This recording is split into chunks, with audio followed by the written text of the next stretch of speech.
Okay. So in this example, so traveler depends on vehicle. So vehicle is an interface, and you are asking Spring to auto wire the vehicle into traveler, Mm-hmm. right? Yeah. So auto wiring, the default auto wiring type is auto wiring by type, meaning it will check, hey, can you please give me an object of the type vehicle? So here car is of type vehicle, bus is of type vehicle, meaning car implements vehicle, bus implements vehicle.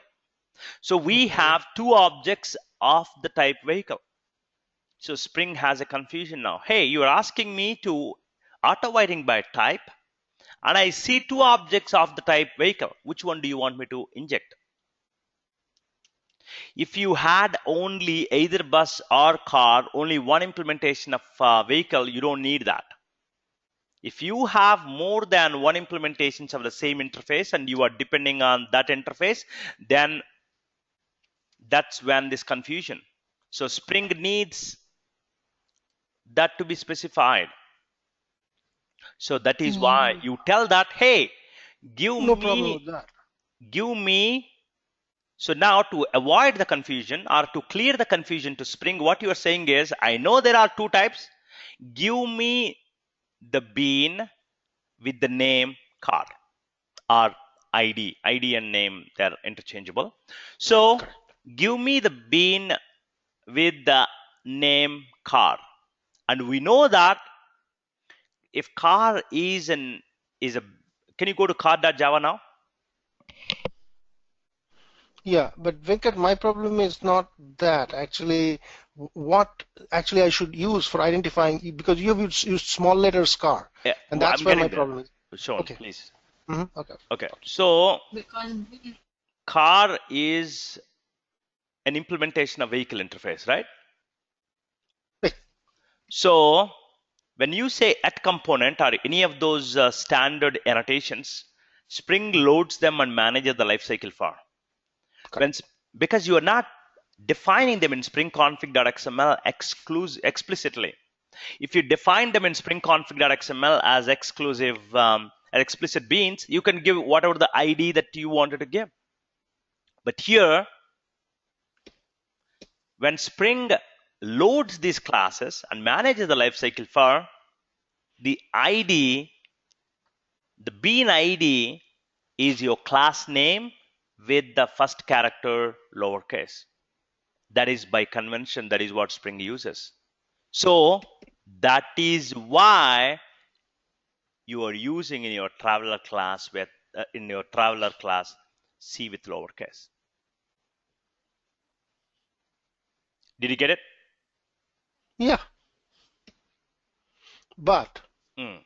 you see that last point I might have missed. You said with the lowercase. Now, how? So I tried with the lowercase too. See, suppose you had something like a spell checker, S with a lowercase and checker C with an uppercase. Mm. How would that be known? Your complete class name, it's a Java Bean convention. It is Java Bean convention. How does Java Bean convention work? If your field name is spell checker, S lowercase and C uppercase, your get method will be get. Only the first letter will be turned upper, right? No, Okay. let's not go there. Let's not go there, please. Okay. So Okay. Okay. let's stay here. Mm-hmm. So my point is that whatever the class name is, only the first letter will be lowercase. That's it. That's the bean idea. In fact, to confirm that, give me the control. Take it. To Tell me what to confirm do. that, I think I showed you guys also earlier. If you go to now Traveler demo, Which is just below. yeah, go to Traveler demo. Now, let's debug or let's run it, right? This is running. This is running. No problem. No, not in Sprint. Yeah. Okay. you are looking at the Spring logs here, pre-instantiating singletons in default listable bean factory, defining beans, bus. These are all the bean Not IDs. problem. All of them are bean IDs. Your Mm-hmm. class name is BUS, B uppercase. See here, your bean ID is B lowercase bus. Your bean Oh. ID is C lowercase.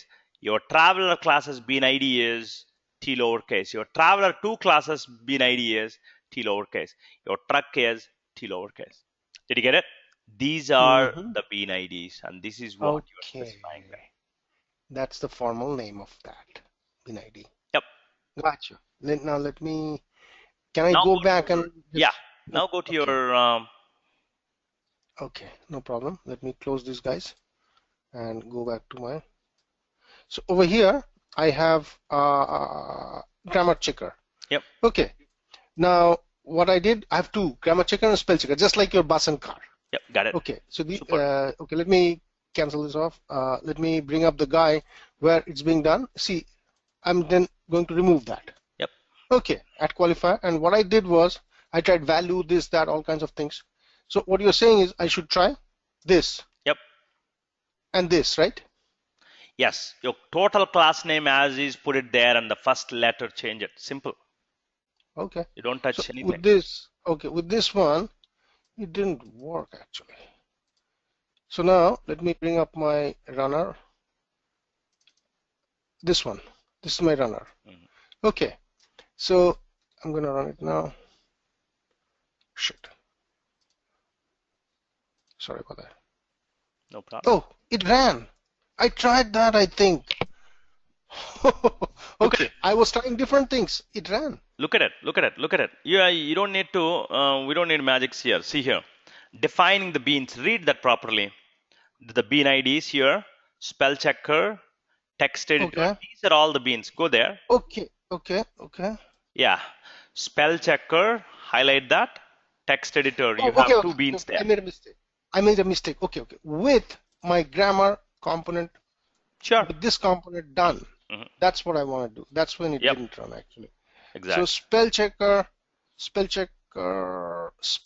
is also equally balanced. Only Yep. thing is, in text editor, I've said that. Okay, now let me run it.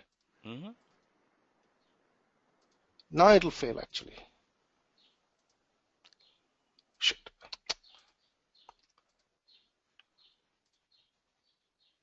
Oh, it ran. Oh, so it was that. Thank you. Look at the Understood. defining beans. Look at the defining beans. That's Now you have okay. three beans. You have a bean of the name ID ID grammar checker. You have another bean with the ID spell checker. You have another bean with the ID text editor. Mhm. Got it? Yeah, I got it. I got it now. See, I was really not able to identify the matching. I was not finding the matching string. Now I got it. How to really? Yeah. I mean, okay. I Thank also you very much. said bin ID is the first letter will be the lowercase. Yeah. Yeah. I think you're saying yep. So if I put value, that should also work, right? This should work, right? Yes, because by default, any of these annotations, That's the value. if you are using more than one property, one attribute of an annotation, value would be your default one. Yes. Okay. Okay, then there's no issue. I got it. Thank you. No problem. Yeah. Madhavi, I Okay. are you next? Yeah. Can I share my screen, please? Absolutely.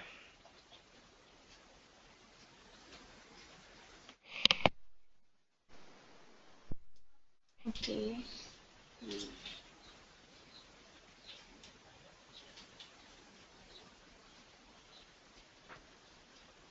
This is Hey, my. looking very cool. Then yeah, this one is I will add here Sure. table. But yeah, it's working. But now this one, Mhm. this sign up also working, and the customer is also adding in my customer table. But Excellent. here, if I will give, Excellent. Very happy to see that. then it's not working because it is not going order summary. Something problem in order summary. It's because, no, not in the order summary. What is happening in login post? It depends on what are you doing actually in login controller. Because one second. The way we, Okay. Madhavi, Okay. because I Okay. don't want to solve your problem. I want to, as I always say, I want to, in this course, rather, I want to teach you how to solve the problems rather than solving the problem, right? Okay. So you tell me, you let us think like, first of all, I'm very happy to see this. I mean, you're always up to mark, right? You always catch up and do it. Okay, very good. I appreciate for that. So, you tell me the thought process behind it. You gave some username and some password and submit. What do you think happens when once you click on submit? Tell me, you know the whole architecture. Walk me through what happens and then let's go to the actual problem. Yeah, if I will type username and password, if it is equal, because I gave the method equals the test dot equals. Wait, Okay. let's not go to that far. Let's step back. Okay. Tell me the flow from browser, what happens when you give the username and password, and once you click on submit, what happens in this case of login? Username and password I gave, then it's means returning customer. It will go the No, no, no. order summary. No. Okay. This is what I'm kind of Means expecting. Let's think through it. I enter the username, I enter the password. Once I submit, we are in this login page. So in the login page there is a post method. exactly. So that's what I'm looking for. So we'll go Yeah, to the yeah. login.jsp. Go to login.jsp. Take me there for a second. Okay. So once you give some username and some password, your form action equal to blah, method equal to post. So your form action equal to blah meaning slash login, right? So Yes. slash login with method post is what happening here, right? Yes. Exactly right. So it will be taken, your request will be taken by dispatcher servlet because there is a front controller, and then it will give to the appropriate controller. In this case, the appropriate controller is slash login with post.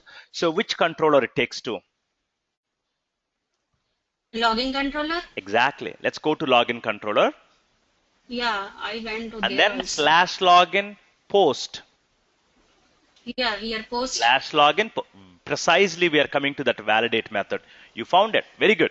Now, test dot equals username and test dot equals password, return order summary, else login.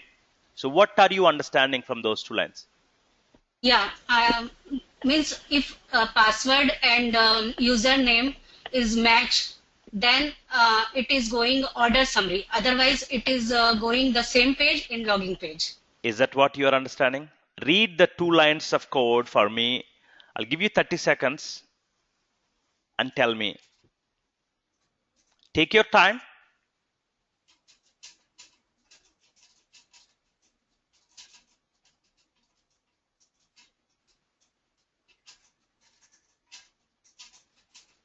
Read this properly.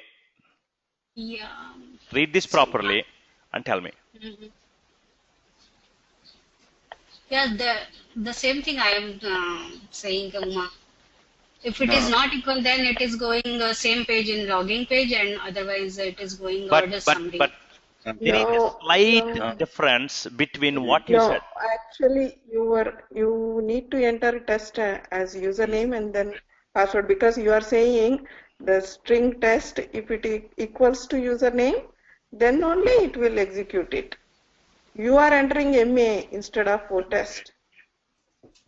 Okay. Okay, So so Okay. where do we you go ahead. Okay. Yeah, now I get it. I got it. Okay. Okay. See, Madhavi, Sorry. Madhavi, Yeah. that is why I Suppose wanted to. I know you Sorry. can figure out. So Okay. if at all you put it like this, see Uh-huh. here. Yeah. Okay, understand here, Sorry. everybody. I know it's simple, but since you got confused, see here. If Yeah. username dot equals, okay, or equals ignore case for that matter. If username equals password, Equal you had test. given Yeah. something like this, then MA works, MA works, AM works, test works, ABC works, ABCD works, right? Okay. This kind Yeah, of. yeah, yeah. But here, what we are saying is, if username is equal to Test. test, or see, this is another way to write it actually. Maybe this is confusing actually. Dot test equals username. Maybe I should have written, but later on, once you get the experience, you will understand there is a slight difference. But for now, you can do it. See, if username equals test, meaning literal test, if it is test, Okay. and Mhm. password is also literal test, Test. right? Yeah.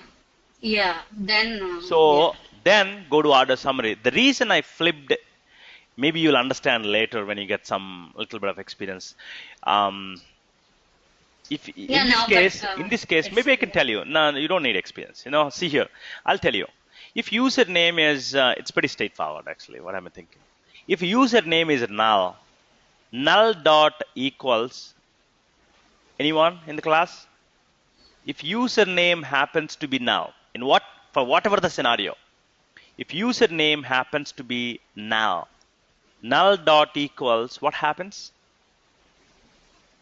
Null dot equals method, is it true or is it false or is it False, I think. anyone? After all, can we do an equals method from a null? Can we Sorry? do that? Can I think we? if you, yeah. One second. Oh, okay. Go ahead, Go. Antenna. Null You said that, dot yeah. equals. You said that. Yeah. Can we do that null dot equals? Can we? Tell me what happens in JVM. I'm looking for a precise answer. You don't ask I me. think I'm asking false. Null you. point exception. Exactly. Uma is correct. Null pointer. Yeah, false, I think. Yeah. Null pointer exception. Null pointer Not exception. false. Not false, but Right. it's null. You are saying it's true or false. No, I'm intentionally deceiving like that. Okay. Null dot anything. Null dot toString, null dot equals, null dot any method will throw null pointer exception. You should get that in 1 second. Simple, right? So if username happens to be null, this line of code will blow away. But if you reverse it and say that, hey, if test dot equals username, if username happens to be null, then in this case, test dot equals null. So test dot equal, hey, test and null are not equal. In that case, it returns false without blowing away your code. So that is why I wrote the other side, and it's typically you will see it in when you join the organizations, you will see both the styles, but there is a slight, advantage in that case, if at all that username can be null. You got it?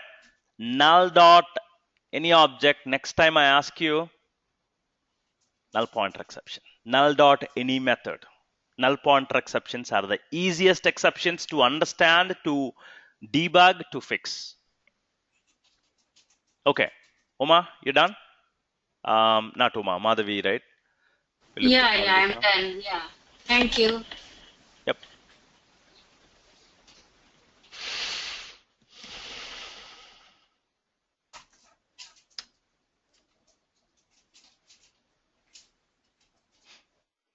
And since these are all strings, that's why she doesn't have to override the equals with that equals method, right? Yes. In string class already overrode dot equals to check the characters. Okay. Good job, Madhavi. You're doing really good. And Sean, you are understanding the concept so deeply. I wanted to say that. Earlier, the way you were doing it, you were maneuvering it. I see that comfort and confidence, a lot of difference from beginning to now. It's you are understanding the concepts pretty deep. So very, very well. Keep it up. Okay, thanks. That's what is required actually. So take your time, go slow. I Yeah, mean, that's your I'm going style, I slow. know. So okay, But is there any way of really knowing all the this thing, all the at I mean not qualifiers, what's that called? At that things yeah, there are only because 4 annotations, right? Oh, you mean all the no, annotations? oh yeah, four annotations. I know that, and they're all equivalent. That Uh-huh. are only for readability. They're different. That I Right, know. right, Comes to at qualifier and right. this and that. All these details and nuances. Where could I get that? I went to that tutorials. You know the Okay, tutorials. okay. There, it's not much more than what you have taught. Yeah, I Yeah. think yours is best. So, is there any place where I could see it in print, whatever you have taught, so that I can refer back or something? You mean every annotation possible? Yeah, every annotation possible Is and there a way I can every. give you every class possible in the world? Java class? No. No. No, The reason no. is annotations, Mhm, everybody can Uh, write their own annotations, Showan. You can mhm. write, you remember in JDK 5 new language features class, we wrote our own annotations. So these are all Spring wrote their annotations. JDK are providing some annotations like at override, at deprecated, etc. And you use other frameworks, you know, they bring their own annotations. So there is no consolidated list. When you learn the framework, you Mhm. just read their documentation and Okay, okay. unfortunately, you know what I'm saying? Yeah. Okay, Yeah, thanks. it's like API, Mhm, perfect API. Read their API. mhm.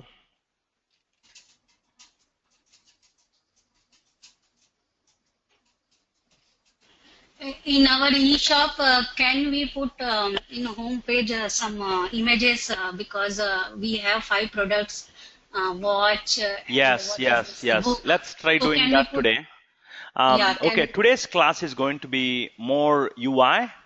Okay, we will be doing. I will talk about little more Bootstrap. Pretty much only Bootstrap today. JavaScript will be too much today. So in the next class, I'll talk about JavaScript. But today, let's look at the Bootstrap little deeper, and then make our overall website make it look better. So Hibernate you have covered, web services and jQuery. jQuery have you covered? No. Last day you I have mentioned not about it. covered. I have not Not covered, covered it. right? I have not covered Okay, it. okay. Hibernate also in this batch. I have not done it. I mean, we'll talk about it towards the end. Okay. Maybe I'll ask you to watch the video. We'll do something, or I can even talk about it. No big deal.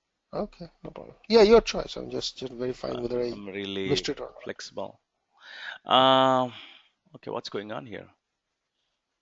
I need Maven update project. Hey, all of this UI stuff is giving you some downtime, as you can see, okay, for you to catch up, right?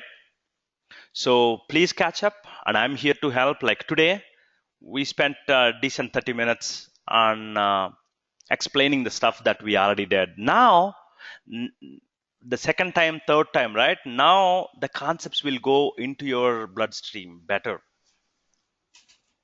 So I can explain one more time. So you go use this downtime to really work on it.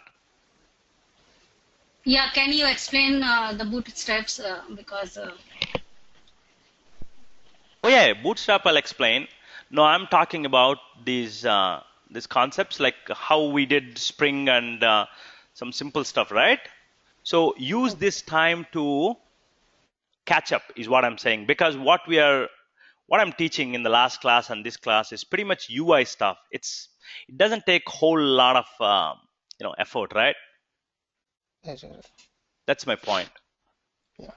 See, actually, Venkat, what I'm doing is I'm not really giving much importance to the homework example because I know that I'll be able to do that. Only thing is I have to get my concepts right, and Right. I'm a little behind. So I really tweak with the programs, and that takes a lot of time. Sure. So I write and document also. So that's the thing. Sure. Sure. Sure. Okay.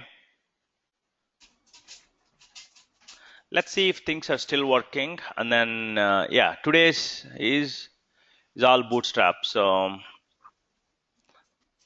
I'm learning. I spent decent time actually so far, and see, I learned a little bit.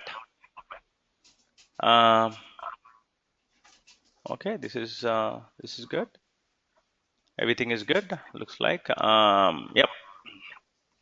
Venkat, there is Now, an echo coming for your words, for your voice. hmm. Can anyone Anyone else hear else? that?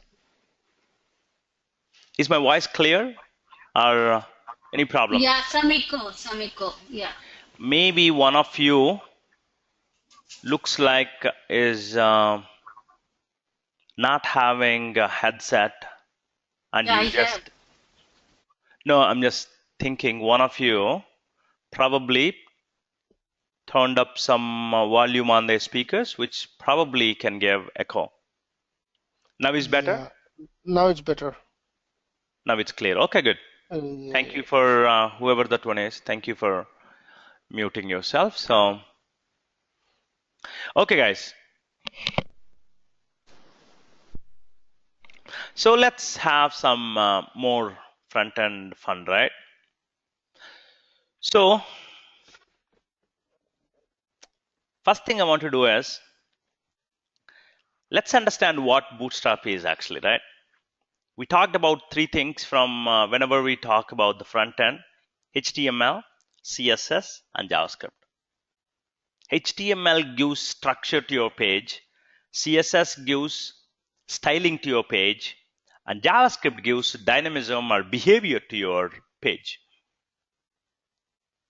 So we talked about some decent CSS for that matter, right? Not too bad, fundamentals of CSS.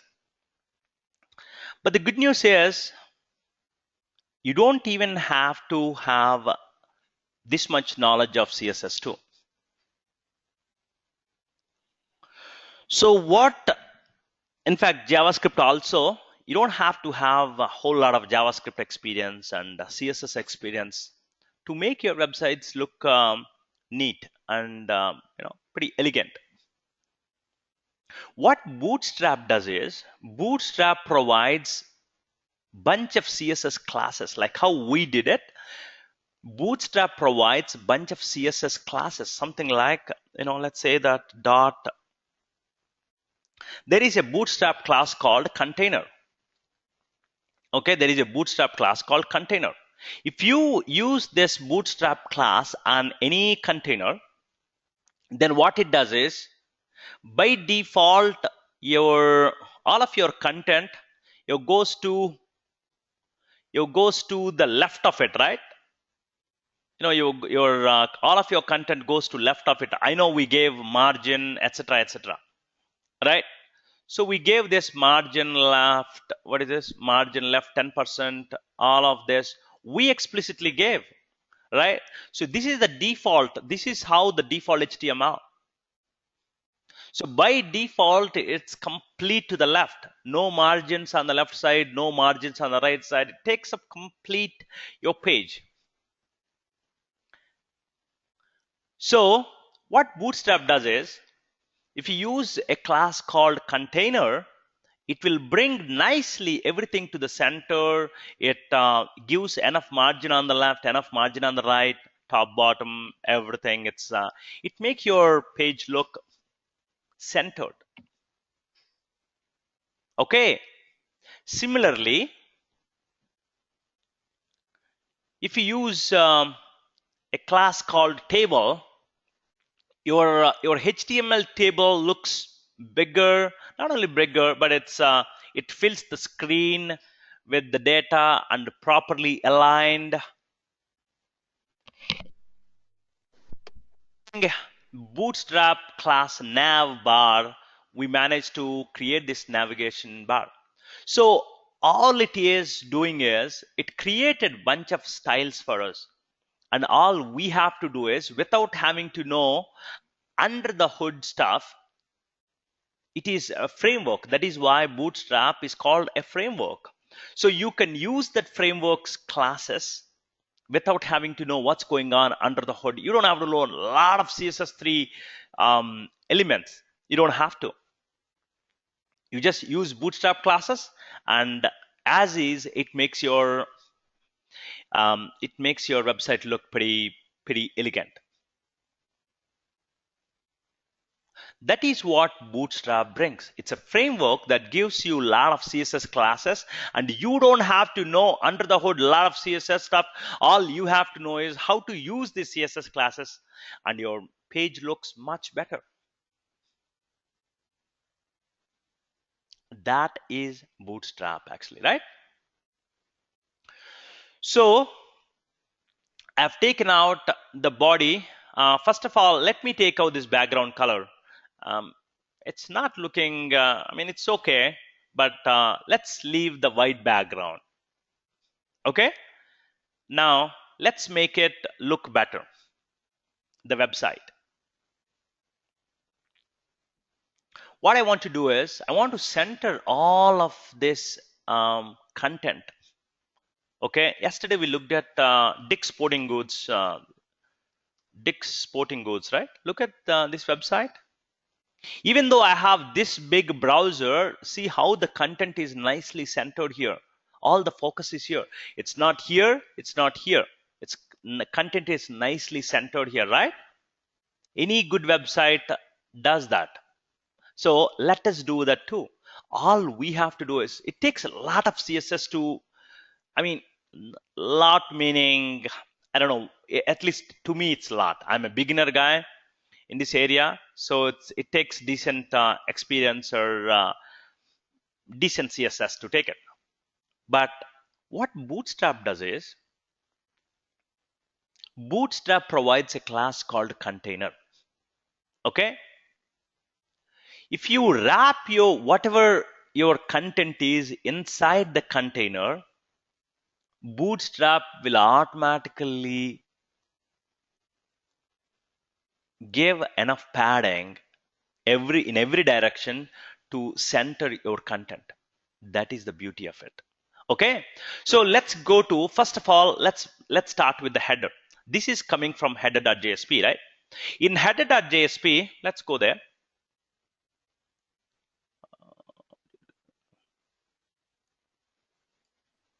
Where did I move it out? Maybe I was playing with something. Let's take this guy. We have this header.jsp, right? So we have navbar, we have full middle, etc. And then similarly, all of this whole div content, okay, let us put it inside a container class. So this whole div, this is the whole content, right? Let's wrap this whole content in a div. Div is nothing but a container. As I told you before, div is nothing but a container. Div is nothing but a container. It's like your whiteboard on which you can write anything, on which I wrote another div on which I have this UL and LI and all of that stuff. So all you have to do is just do a class equal to container. So who is providing this container class? Bootstrap is providing. So with this one, all of your content is going to be contained in the container.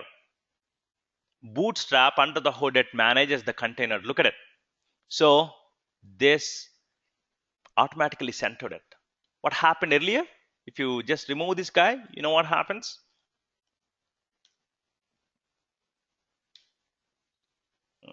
What happened? Oh, look at it. So this is the default behavior. But just by putting class equal to container, then it's centered nicely, right? Now let's do the same thing for this welcome to eShop, all of this content, right? Let's do that. So let's wrap our content in this container class to make our content centered nicely.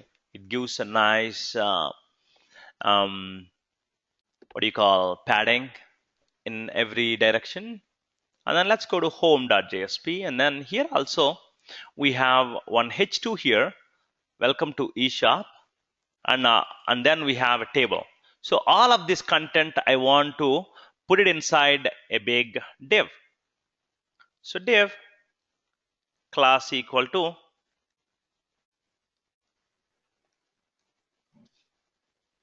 container, and then put all of your contents inside the div. Div is like a whiteboard, as I told you.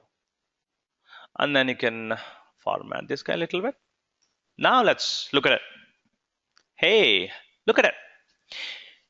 Just by doing class equal to container, how much it's doing it? How much code does it take for us?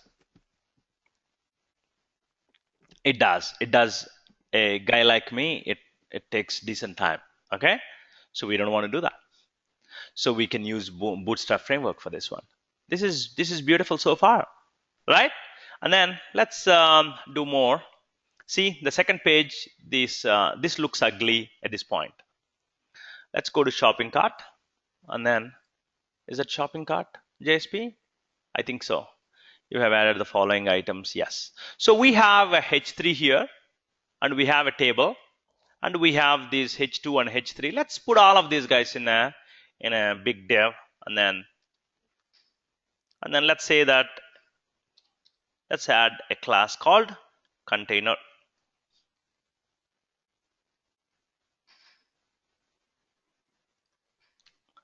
Everything inside is a container.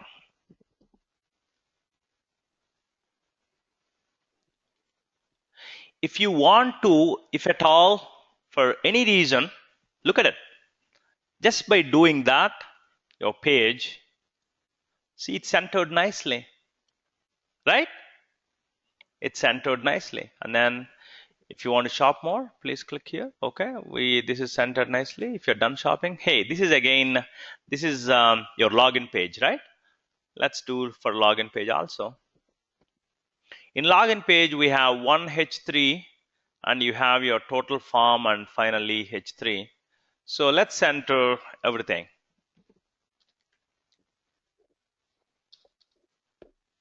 Class equal to container. If at all, if you ever need to stretch the whole browser, not just if you don't want all of this padding to be centered and everything, then you can use another class called container fluid. If you use this one, okay, it just stretches to the left. It will use the complete browser space if at all you want it, but generally you center your content. Okay, and then finally, if you're a first timer, your sign up looks odd. So in sign up also, you have a bunch of content. You have this total, the total form, right? So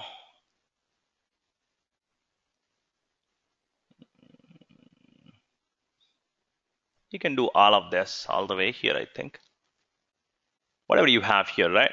Div class equal to container. See, with just this one line, how much it's your page looks much better, right? This is good, I think. And now finally, what else?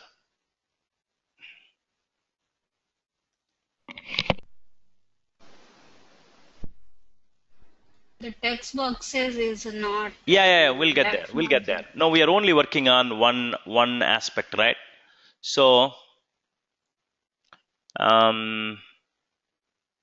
let's do a checkout and see checkout page. The order summary, order confirmation is also having H3, H4, H5. So let's wrap all of this. Now we are only fixing one aspect of the UI at this point, Madhavi. So we'll go and fix as many as possible.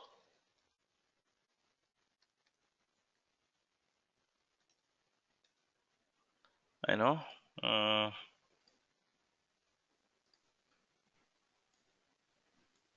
Yep. So everything is centered now, and order summary is centered. Order summary is centered. Oh, this is not centered yet. I thought it is centered. No.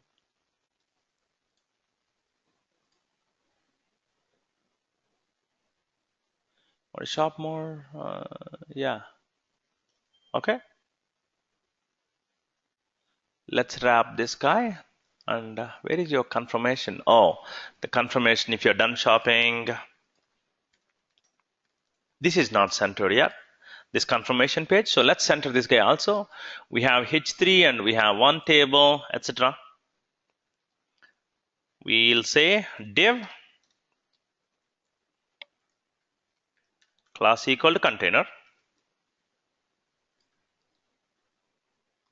All of this, whatever we have it, we'll wrap it within a div.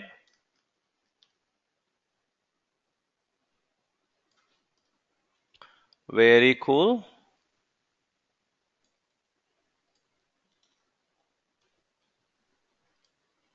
Yep. See that? Huh. How beautiful it one is. So as is, it's looking good. Now, one aspect is good. One aspect is really good. Now, see here. Anybody has question? No. Okay. Now, one aspect of UI is good. Now, see here. This font is little. We have different font sizes at different places, right? So let's be consistent, right? Bootstrap is giving nice fonts. So let us use the default Bootstrap fonts, okay? So let's not override whatever we have it here. Where is the font size? Where did I play with it? Okay. Font family monospace, I'm taking out font size 14 pixel, font weight. I'm taking out all of that. I'm not playing with the fonts. I want to use a Bootstrap font. That is really, see here, this is how the Bootstrap font looks. This is probably better, see here, than, we can definitely fiddle with it, but it's, see, this is Bootstrap font. I think it's slightly better than, Yeah, it's a good. it's slightly better, right? Yeah, but how come means we are not using Bootstrap font right now, right? We are using, this is Bootstrap font. This is Okay. Bootstrap font. Bootstrap. But where we are declaring in Oh, where are we declaring it? We don't yeah. have to declare anywhere. See here, what happens is we have this home.jsp, right? Okay. Mm-hmm. Here we are actually including Bootstrap CSS, right? Yeah. This is Bootstrap CSS. As soon as you include the Bootstrap CSS, what Bootstrap does is, for your body, in your body, it will automatically, it's giving some styling.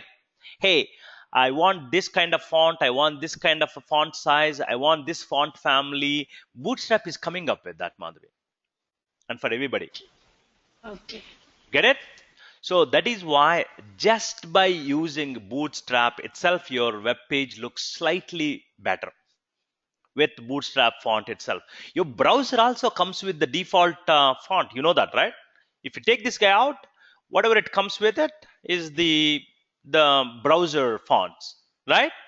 So Bootstrap will slightly make it better, okay, with Bootstrap fonts and Bootstrap font family and size. So I'm using Bootstrap fonts for now. So I think this is good for now. Now, what's the next concern? We will take one concern at a time. Heading, can we change the color? I mean, this one is good, You but mean this one? yeah, this one is good, but Okay. second JSP page there, can we change our? Let's go. Where? Oh, this guy? Yes. Sure. What do you? Oh, you want to change this one? Yeah, color. Sure. If you're returning, where is that actually? If you're returning customer, please log in. That's in login, right? In the login page, we have H3 if you're returning customer, right? So we'll say we'll give a specific class, right? What class shall we say this one? We'll say that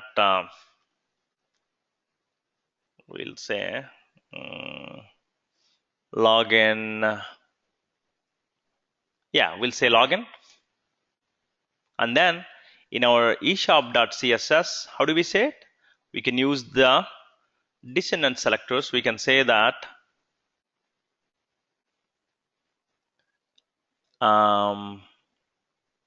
we can say h3, right, with class login.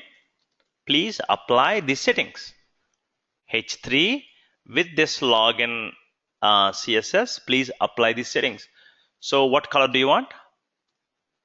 Green. That's what we're using in the other place, I think. Yeah. What happened? H3 with login.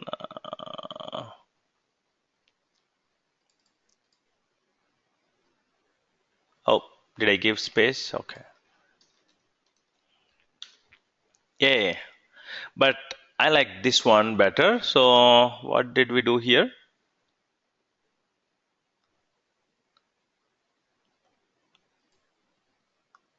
Solid green is what looks like we have used solid green there. So let's use, is there a space there? Yeah. So let's try solid green.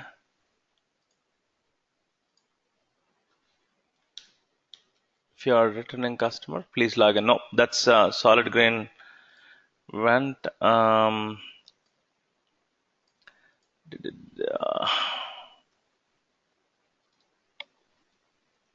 Sorry. Okay, we have to go to the color picker if you like. These guys actually, they'll take somehow, okay, right click and inspect element. And then let's go here and let's find out what this color is. See here? Color is just green, huh? Okay. But somehow, oh, this is probably H1 and H3. That's why. Yeah, I think we're using the same color there. So here it's green and this is also green, but it's just that in this case it is H3. So obviously H3 will not be that bolder, right? If you want exactly like that, then probably you can use H1 too. We can say H1 and then we can say login. We can use this one as H1. But let's see how it looks. Yeah. So, but I don't like this one. I mean, this is too much, right? Yeah, this is not matching for the username So, and password. yeah. So if you're returning customer, so we'll say H3 or H4 even. Okay. And then in eShop CSS, we'll say that H4 with class login, please give it. Yep, this is okay. You know, let's live with it for now. This is good, right? Now, improvement I wanted to do it here is that, see this eShop logo? This is on the complete right side of it, right? So it's because we are using the body's background image and we are not using any bootstrapish styles. This is actually default. We are using our own CSS. See here, we are using background image, background repeat, background position. We are using this one, right? So what we will do is let's pull this guy and next to our menu here. Okay. What do you guys think? Let me show you how it looks. In the header.jsp, we have this navigation here, right? So after sign out, let's say one more list item. And inside that we'll have inside this we can have anchor tag, and then say href. I mean, just say, it doesn't take you anything. Okay. And then within this we can use that image tag. Image alt, we don't need it. Some text it will display it. Source equal to, we'll have to use that C:\, URL, right? And then say /images, right? Where did we display? Where did we put it here? /images/ eshop.png. eshop.png. Okay, let's look at it. This is how it's looking. This is much better. We'll take this guy out now. What do you guys think? Right? It's looking better, right? Yes. So now we can take out this our own styles. We can take out the completely body. We can take out the whole thing. Hey, it's looking centered, better. I think it's good, right?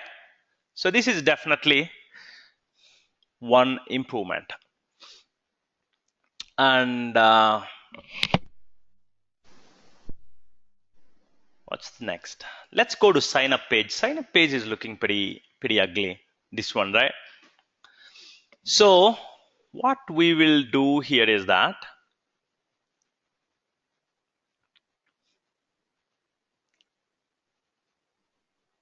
see this first name, last name, all of this. See, this is an input type equal to text. These are text boxes, right?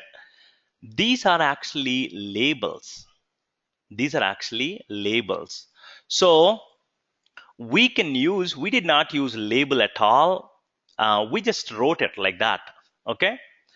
This is the old HTML4 stylish, but we have this label node, label tag in HTML. So let's use the label. It doesn't change anything. Let's go to, first of all, signup.jsp. See here, we just wrote it like this without having any, we did not wrap this in any container here. So let's use the appropriate tag for that. The appropriate tag for that is label. Okay, label.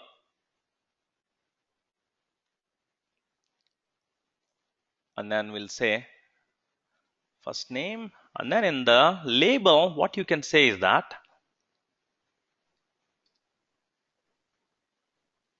in label, there is one attribute called for. What this for says that is, hey, I am the label for this guy. I'm the label for first name. Okay, so as soon as you put a label, it changed a little bit. Because did we put any CSS there? Let's take a look at it. Do we have a label anywhere? Nope, we don't have any. We didn't put anything. So who is giving that? Bootstrap is giving that. As soon as you use that label, it's giving that style. Okay. Now let's go to, where is our sign up JSP? So label, you can say that, hey, I'm the label for the first name. And what we need to do here is that this is supposed to be, it should match the ID of the appropriate input type. So we didn't give ID. This should match this one. It will help you if you want to do, if you want to apply certain styling, if you want to. Now, these two are one grouping. This label and this input are one grouping. If you want to apply certain things, you can do it now. Okay. But we are not going to do any of that, but I'm just saying it. Okay. So there is a node called label. So let's use label. You don't need for at this point, but it's a good idea generally. You're grouping it, right? You're grouping both of them. Now, these two are one group now. And now you can say,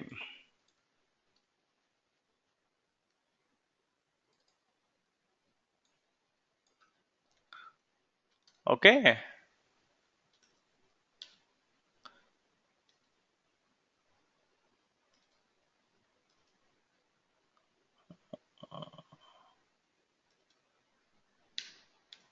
yep. So now city. Just by putting label, it is applying some style to make it a little better, right?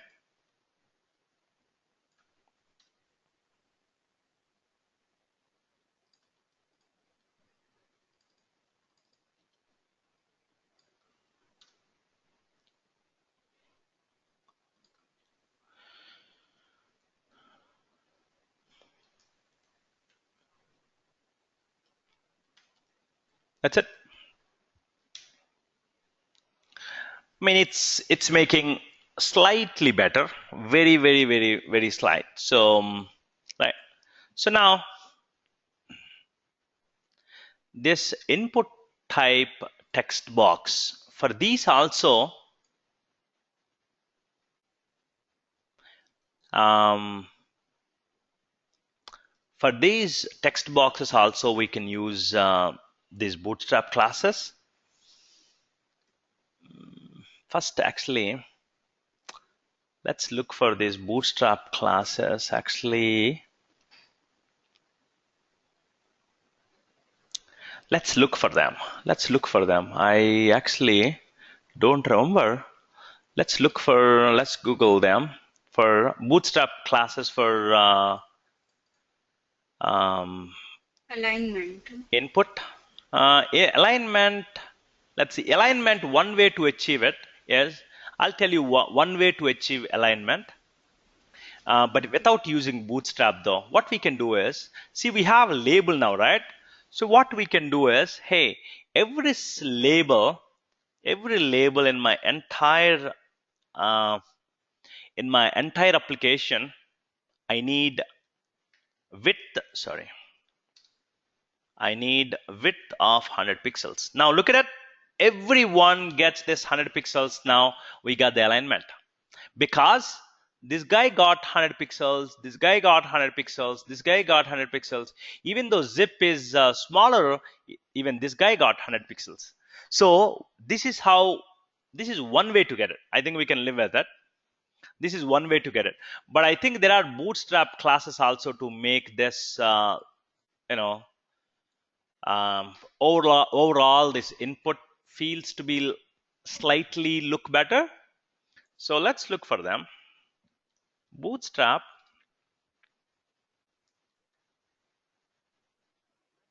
input width, bootstrap input sizing. Let's take a look at it. Label, okay, class equal to form control. What does form control does? No idea. You can quickly change this. Form control is a big one.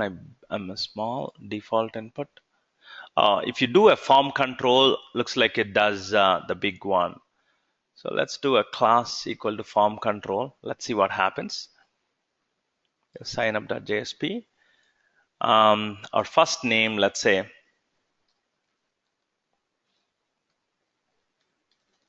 I think form control is a big one, is what I'm thinking. Yeah, form control is such a big one, right? Total one. So we don't like it. It's not the form control. The other bootstrap inputs, okay.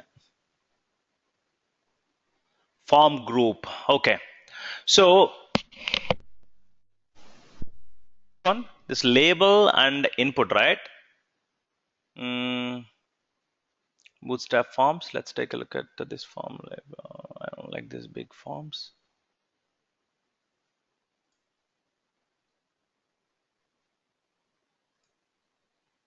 Input sizing. Form control, input small. Input small, what's this? No, everyone is having the same. There has to be something. All textual input text area and select elements with the class form control have a width of 100%. See here? Bootstrap form layout. So, but boot provides three vertical form, horizontal form, and line form. Always use form role equal to form. Helps improve accessibility for people using screen readers. Wrap labels and form controls. They have okay. Labels and form controls in dev class equal formulas needed for optimum spacing. Add a class form control to all textual input. Okay. So this is what we should be using, it seems, but let's find out how we can change the width. So Bootstrap recommends that we'll use class equal to form control, right? So let's get that.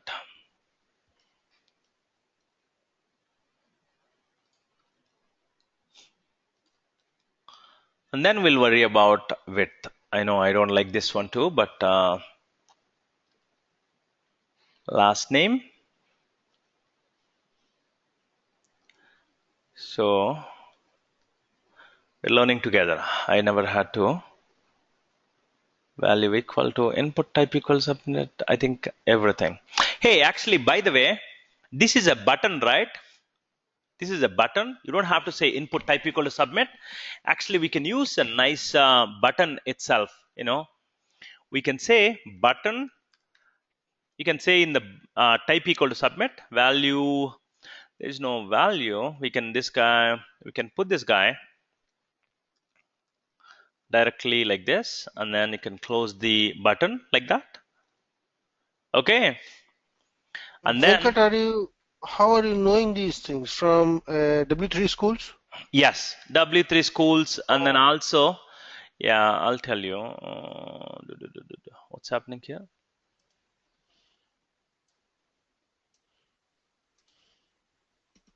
An attribute name,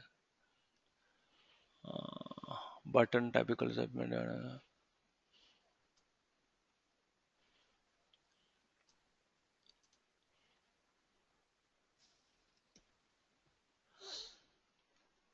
Where is that? Ouch. So broke somewhere. Oh, okay. This guy. Nope.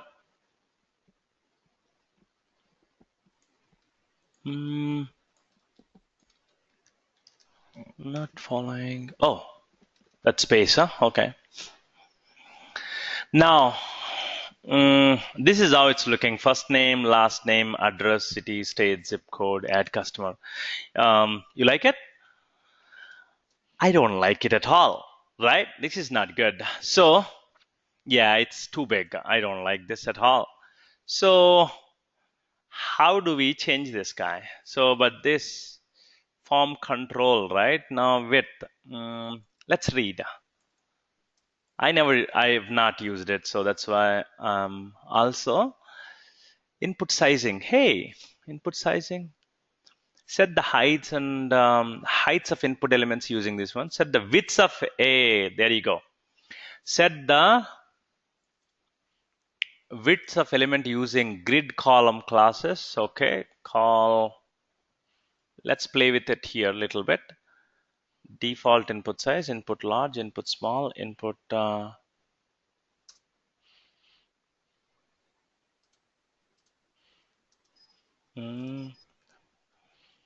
set the widths of elements using grid column. We can use, I didn't talk about the grid stuff yet. There is a grid layout. I'll talk about that. Oh, that's what you're saying. Okay. Form control. This is fun learning. Call small 3. Let's say, and then let's look at it. No, because we need. Okay. This label and first name, right? This is let's wrap this guy with a div. I'm actually playing with it, okay? So please Yeah. bear with me. I'm also learning with you guys. So here,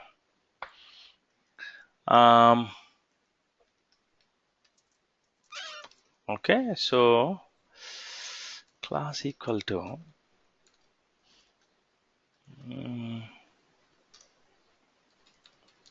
call small 9. Let's see.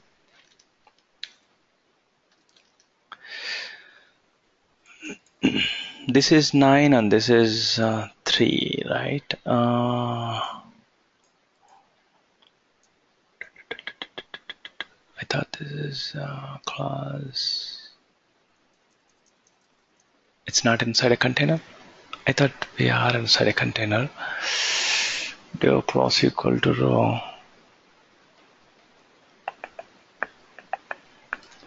Why are you taking the whole thing?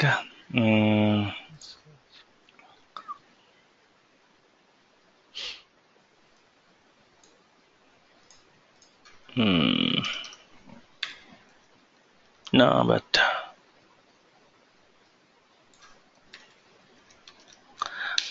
I'm just playing with my own little bit of. Let's take this guy out actually. Okay.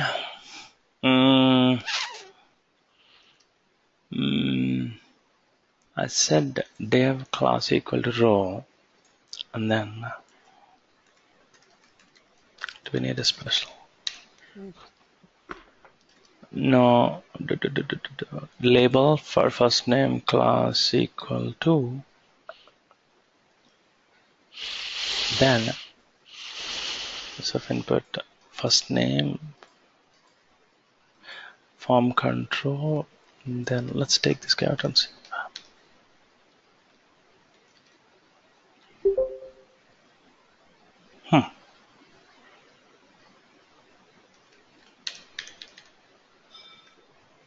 Oh, it's taking time. Okay.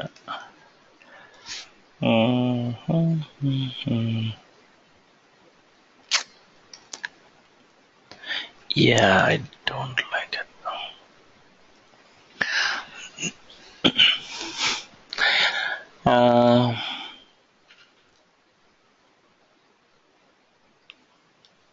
I don't know. Let's let me explain the grid things to start with, and then let's come back. Okay, let's live with it. Let's live with it. We'll come back and change it. And there has to be something silly that I'm doing. Or let's live with it, and then let's use the form control. No problem. Okay. But one thing we don't want to do it is that no break, because it should be coming with it. Okay, and then also this form control, do we need? Oh, okay. I think Bootstrap may be smart enough. Let's say, see, we are not using this guy as suggested. He's saying we have to have a div. Yep. So let's wrap the first name label and first name input into its own div.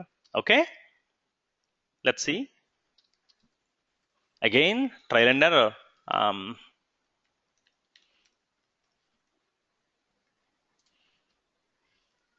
So form group, you have the first name and this guy, right? So now let's take a look at it.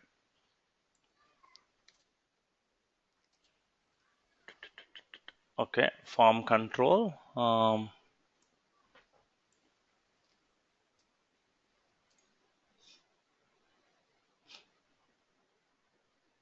The following example contains a text area. Okay, options. See the name.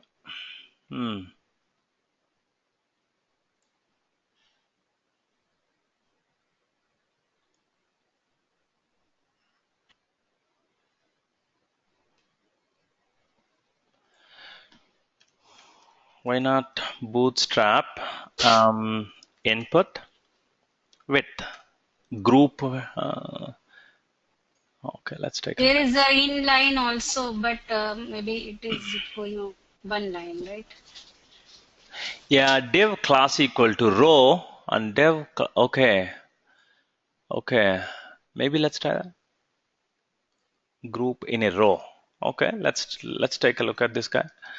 This form group where we want to wrap this guy inside another div.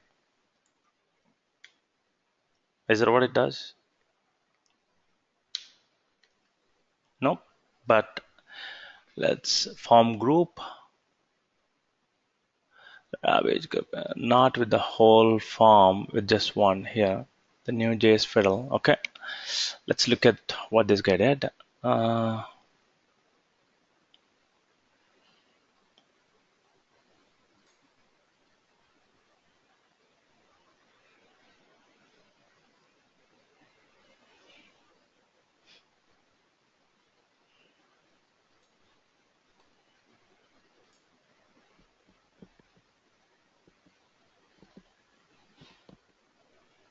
You can simply create a custom style. I don't want to use custom style. That's the reason, right? So in Bootstrap 3 dot form control, the class you give your inputs has a width of 100%, which allows you to wrap them into call large X divs for arrangements. Example. Critical features such as input text style. What is the substitution for the I got your style equal to custom size column sizing? C under column. Okay. Control sizing. Set heights using classes like input large. This is height sizing. Horizontal form group sizes. Column sizing. Okay. Div class equal to row. Div class equal to call access to. Okay. And then 2 plus. Okay.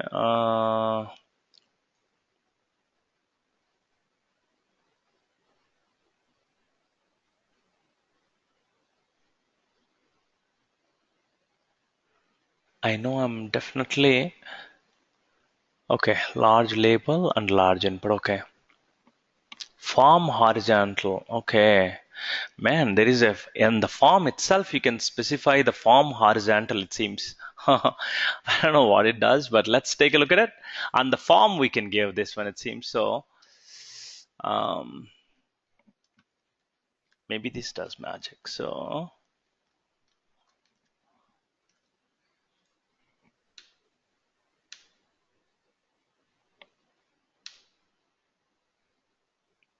no,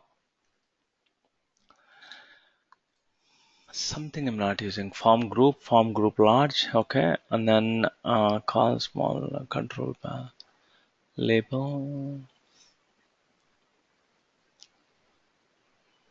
Okay.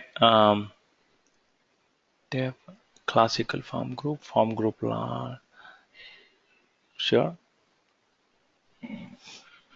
So the form group, huh?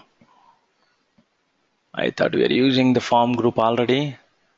Sure. And then once we have the label, class equal to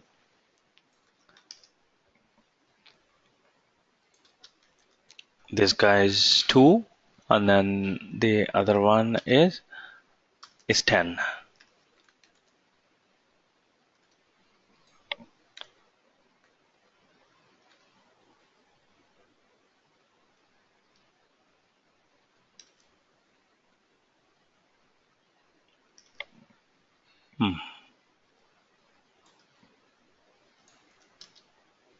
Sorry. Okay. I give up for the time being. Okay. Sorry, guys. So I'll go back. I'll go back wherever I started. I'll have to get back. But it's pretty interesting, right? there is such a small thing that we're missing. Okay, so what I want to do for now is that I'll take out, I'm waiting for it to, okay.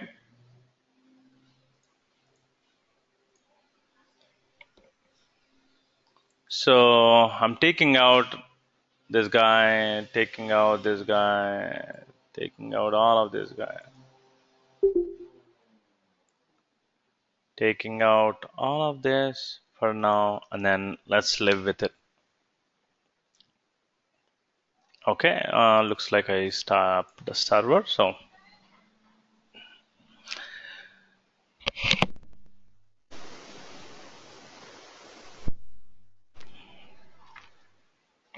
okay, let's do it this way. Oh, I've taken out the breaks, right? Because we are doing our own,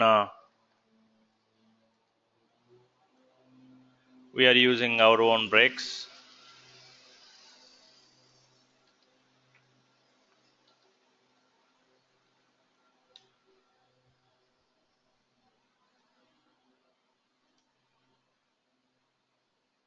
Okay, so same thing here.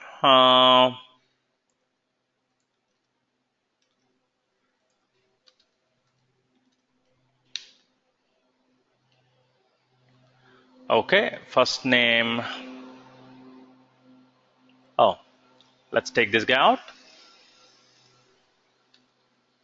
Okay, with that for now. Okay, for I don't like it. I want to use Bootstrap classes to make it slightly better, but I'm not being able to do it now. So let's live with it for now. Okay, so I want to stop here and explain a little bit about grid layout of Bootstrap.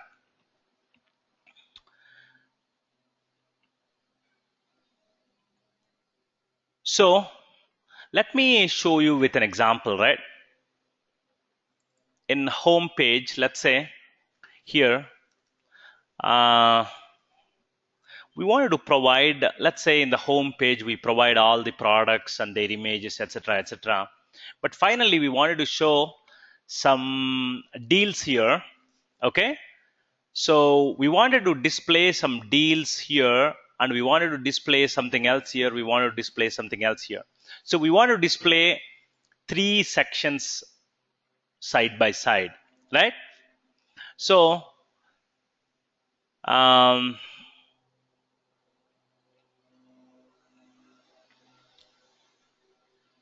what I'll do is I'll just do a bunch of H2s. So I'll say current deals, okay? And then I wanted to say something like, contact us, right? And then what would be the other one? Current deals, contact us. Can you tell me one more? Typically, let's go to our Dick's Sporting Goods, anything like that. Yeah, something like this. Scorecard, mobile app, the pros community, like this. So what do we say? For our app, can anyone think of it? Current deals, contact us, and coupons. Let's say coupons. Yep, maybe. Right. So we wanted to provide 3 different things, right? We wanted to provide current deals, contact us, and then coupons. Or coupons and contact us, right? We can push contact us to the edge. So are you observing something here? Current deals, this H2, it's taking this whole, the complete width of the browser. Coupons completely taking the width of the browser. Contact us taking the complete width of the browser. So by default, every tag in HTML takes the complete width of it's so horizontal that it's a complete row will be taken for the each element. But what we want to do is current deals should be first 1/3 of it, coupon should be in the center, contactor should be in the right, like exactly like your Dick's Sporting Goods. This is how we wanted to do it. All right, how can we do it? So to make our life easy, it takes a lot of decent CSS um, to be able to do this one for decent experienced CSS designers. But for people like us, what Bootstrap has done is that Bootstrap breaks our complete screen, viewable screen, into 12 different columns. Okay, so I'll just show you how it looks. So Bootstrap, you don't see any of this. This is completely invisible, but I'm making it visible with some Google Chrome extension. Okay, so look at it. Bootstrap divides your screen to 12 different columns. And then by default, when you are using Bootstrap, your website is responsive. You know what exactly is meant by responsive design? What responsive design means that this is your regular laptop screen size, right? But you reduce your screen size to your let's say this is your tablet size. Okay, your screen your website looks like this in tablet. Now let's go to a little bit of 6-inch, 5-inch kind of. Your website looks like this in your phone. Okay, so your website looks like this in your phone. Look at all of these menus, look at all of this one. So you don't have to zoom in. See how your menu has been changed to this style, and even reduce it further. So this is how it's going to look in your phone, and this is how it's going to look in your tablet. Since tablet has enough space, your menu has been adjusted nicely. But since your phone does not have it, now it actually put a vertical menu here. So by default, when you're using Bootstrap, your website is responsive. So it looks good on your phone. It looks reasonable on your phone, laptop, and tablet, and big screens. Okay. In fact, you can design it. It makes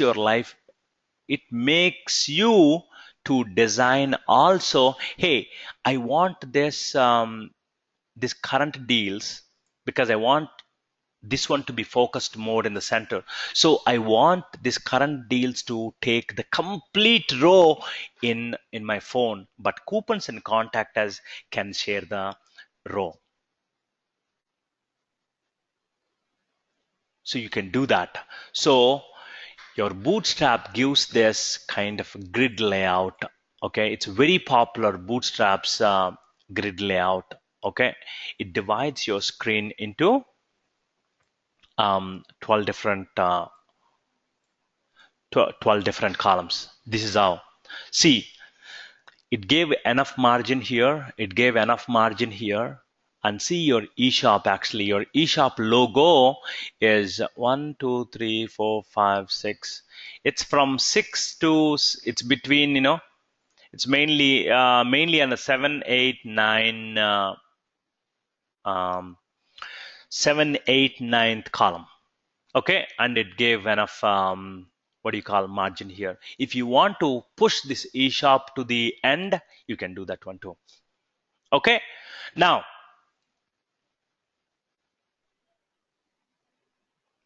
by default this one is aligned left, and then see here your current deals is taking the whole column, whole row. coupons is taking the whole row, and contact us is taking the whole row. So now what we can do is that we can specify that, hey, I want current deals to take up to 4 columns. I want coupons to take up to 4 columns. I want contact us to take up to 4 columns. All the number of columns in a row, you combine it, it adds to 12 in Bootstrap. So the 12 number is famous in Bootstrap. So they divide your screen size into 12. Okay, and now they provided various classes for you to play with to make your website look customized for a phone, to a desktop, and to bigger screens. So now what we can do is I want this current deals, coupons, and contact us to take this one. I want this to take four columns. I want this to take 4 columns. I want this to take 4 columns, and all of them to be in one row. So what all we need to do here is that, okay, let's wrap each one of them in a div. Let's wrap H2 in a div, the current deals in a div. Let's wrap coupons in a div.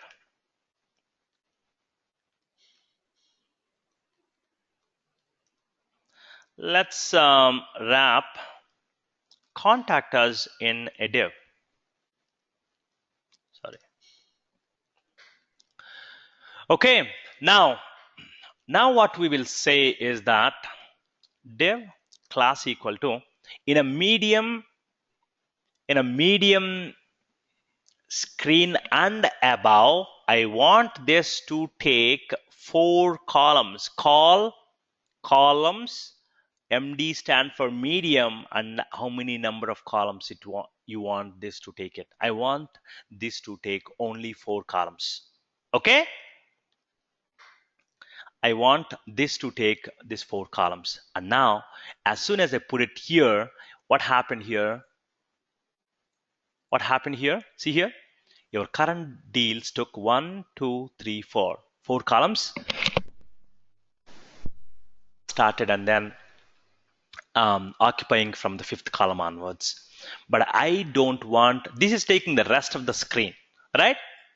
But I want coupons to take only, let's say, I want coupons to take 5 columns.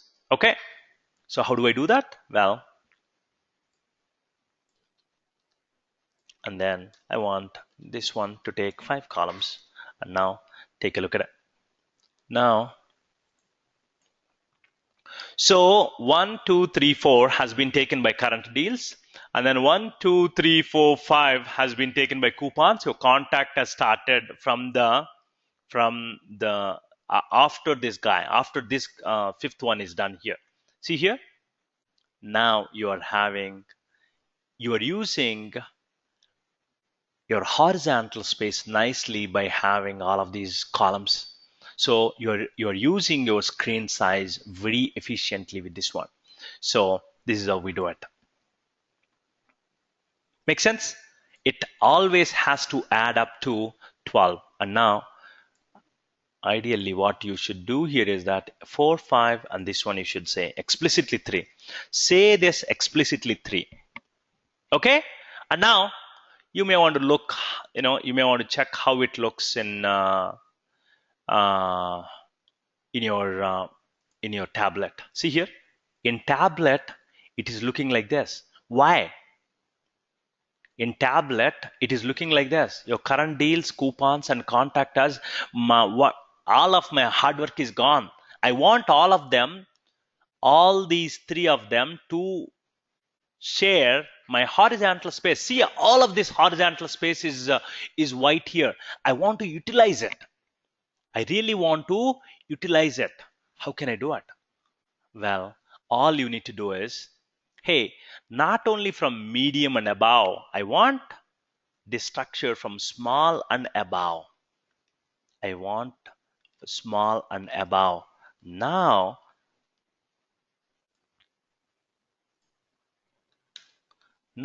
let's look at it.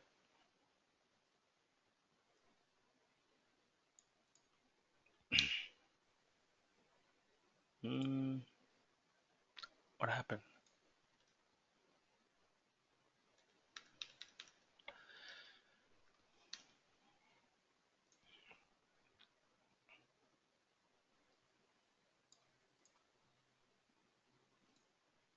It didn't take whole. Okay. Then why didn't you? Is this coming to an extra? Okay, this is your medium. This is your small size, and maybe this is coming to extra small. Can't believe it.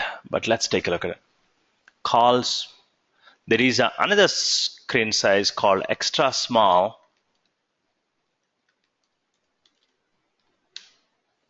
Yes. Now look at it. Now look at it. Now I'm utilizing it, my space properly. Look at it. Even an extra small also, look at it. Even an extra small, even on your mobile device also, I'm utilizing the horizontal space. So current deals is only taking 4. I will show you the grids. See here, this guy is only taking 1, 2, 3, 4. This guy is taking another 5, 6, 7, 8, and this guy is taking sorry, 5, 6, 7, 8, 9, and this guy is taking the last 3. See here, it's responsive as it increases, right? So you can do that. Any questions? Venkat, Yeah. for mobiles, for mobiles, isn't there a feature in Java itself to really customize for that one? You mentioned it last year, I remember. There's something in Java 7 or Java 6 where it customizes for the shape of the mobile.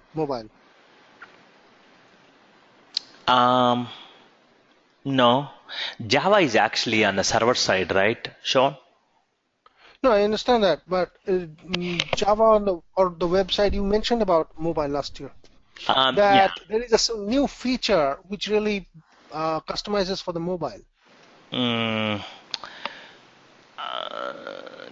you're talking about JSON? No, I don't know what. JSON is different. It's just a file format. Right, JSON is just exactly. a file format. I know that. Exactly. So Java has got nothing to do with this one, right? Because Java is all in the back end. Once Yeah, the that's true. I mean, I understand that much, but still uh, something. Anyway, no, I don't know the context. yeah, I also forgot it. I may have said something, but in the context, but does not make sense because Anyway, the Java is on the back end, right? Once it gets the data, now your front end frameworks like Bootstrap, jQuery mobile, all of this, they play a role here. Make sense? Now, this is how it looks. Now, you can put in your current deals, right? Now you can say something like, you can display all the current deals in a proper, if you want to display anything like, what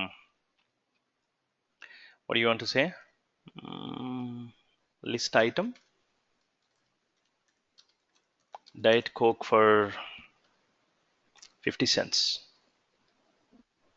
Can we center the labels Where? onto the 4 columns? Because I don't think it's Oh, they're always, that's a good point. Actually, that's a good point, let's do this, right? Let's take a look at the grid, right? So here, 1, 2, 3, 4. So it's taking all 4, but it's actually aligned left. Text is always aligned left, right?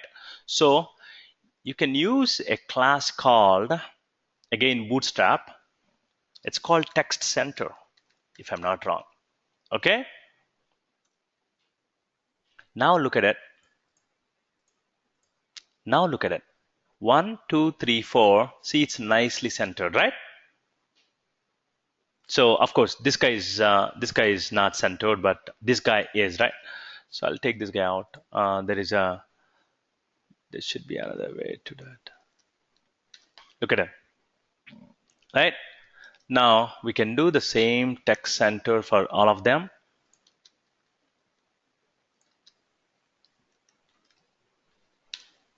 Now it is centered in the grid. Is this what you're asking for? Yes. Okay. So you can use that class anywhere. You can use that class anywhere. Now let's go back and try doing the current deals, right? Now we'll say underline, unordered list, and then list item. Let's say that Diet Coke for Diet Coke, 50 cents, something like that.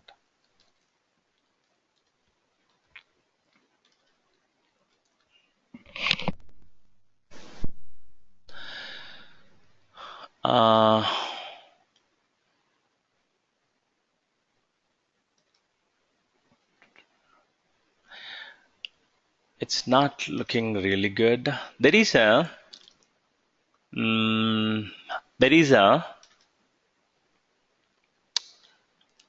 let's see here if we can center the text in UL and see how it looks. Oh, class equal to.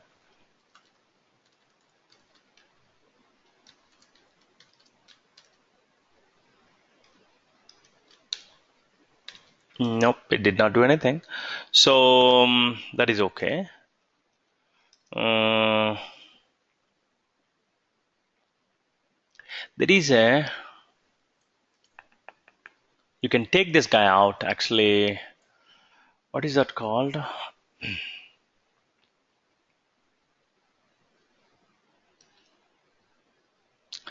Let's take this guy text center and then see what happens here. Okay, yeah, this is looking slightly better. This is looking slightly better. Yeah, this is looking better, right? And now let's see, once we put that, oh, text center, sorry, text center looks like I gave it to the div. I'm sorry.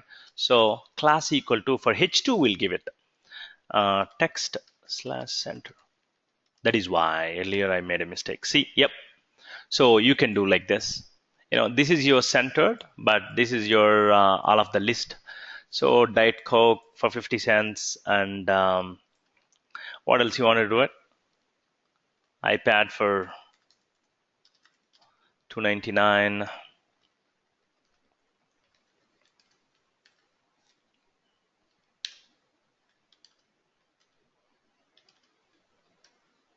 Yep, like that. Okay. So, and you can put some current deals, and then you can give some coupons there, and then contact us. You know, yeah. So that's the idea here, and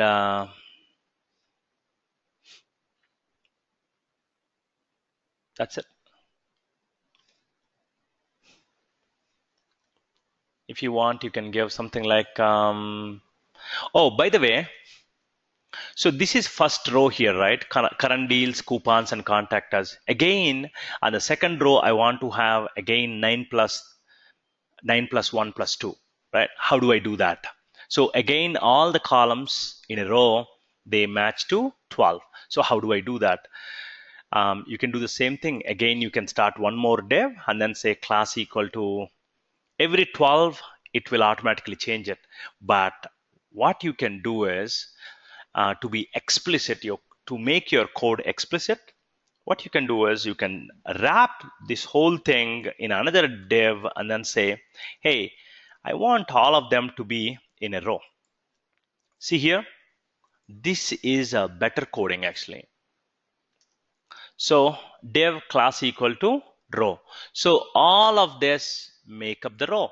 So here 4 columns, 5 columns, and 3 columns. 4 plus 5, 9 plus 3 is 12. Okay, it works like that. And then if you want to give any margin, if you want to give any margin, you can also give it with another class. That one, I don't remember exactly that class, but you can definitely, you can say that this is, I want 3 columns to be taken this way, and then I want to leave 1 column blank, and then you can give it.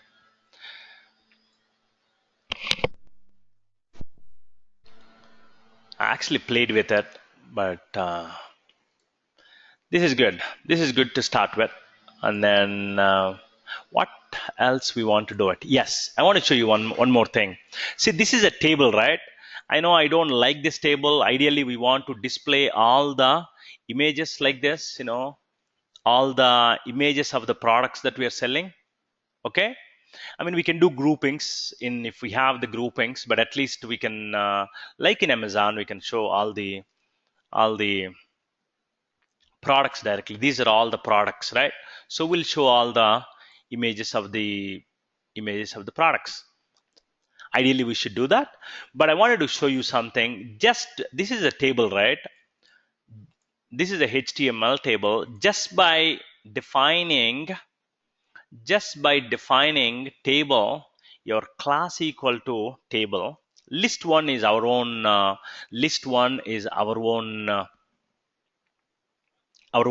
CSS class, right? But just by saying this is my table, just by saying class equal to table, your Bootstrap is giving this kind of layout. So it uses the complete width of the page. If you look at it, see, it's using the complete width of the page nicely, of your width of the container. Okay, this is the complete width of the page, all of this, but it created a container here, and then within that container, it's actually using the complete 100% width of the container. So this is how it looks, and I don't know whether you like it or not, but I wanted to show you something else. See here, we are using shopping cart image, right? Bootstrap, you don't have to go look for various images and use it. Bootstrap comes with some images. Those are not actually images, those are icons. Those icons, they call it glyphicons. So using the regular characters, they build some images there. So I'll show you Bootstrap glyphicons.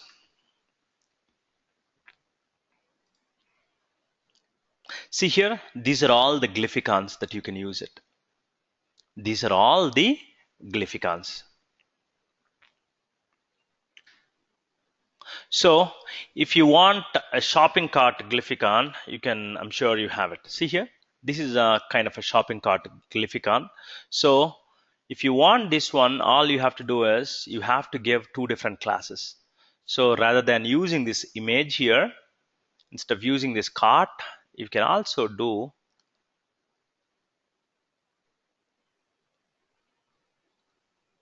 you don't need this guy. You can just say anchor tag href equal to blah, and then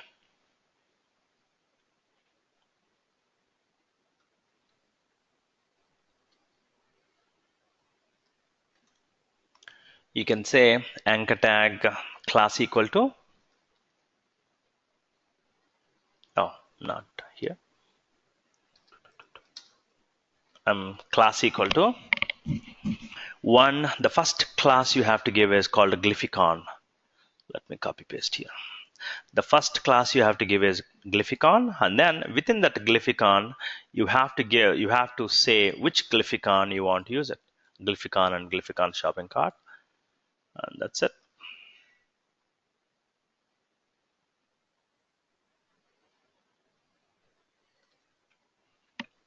Let's go look how it looks. See here. So this is how it's going to look. But this is the default size. So as I told you, this is not an image really. This is actually, this is coming from the characters itself. So the regular characters, they built it like an icon here. So the default size that Bootstrap comes with is 14 pixels, but you can change this size. So all you can do is that and go to your own. So you are now customizing Bootstrap. Now you can say that, hey, every guy with the glyphicon, okay, every guy with the glyphicon class. So dot glyphicon, you want to say the font size is, let's say, 32 pixels. See it? Now it's looking big. But maybe if you think 28 or something is going to be enough, something like that. And you can change the font color as well. You can change the font color because this is not a real image. If it's a real image, you can't do anything, right? Sorry. Color equal to, let's say, green, because green is what we have been going with. Hey, look at it. So if you like this one, you can keep it. Just an option, right? So your site is looking overall. I mean, I know I don't like this HTML table like this.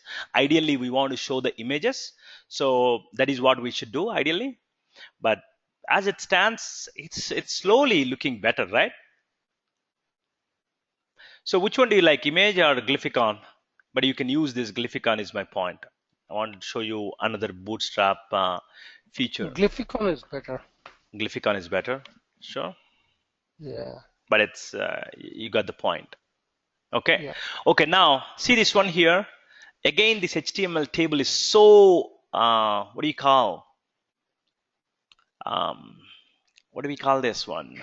It's so small, and then it's like a tightly sitting next to each other, right? So let's open up a little bit. So not little bit. We can use table. What table is this one is called? This one is shopping cart, and here all we can just class equal to, just say that mine is a HTML table. That's all. I'm sorry. But can she expand it? You have added the 1 second.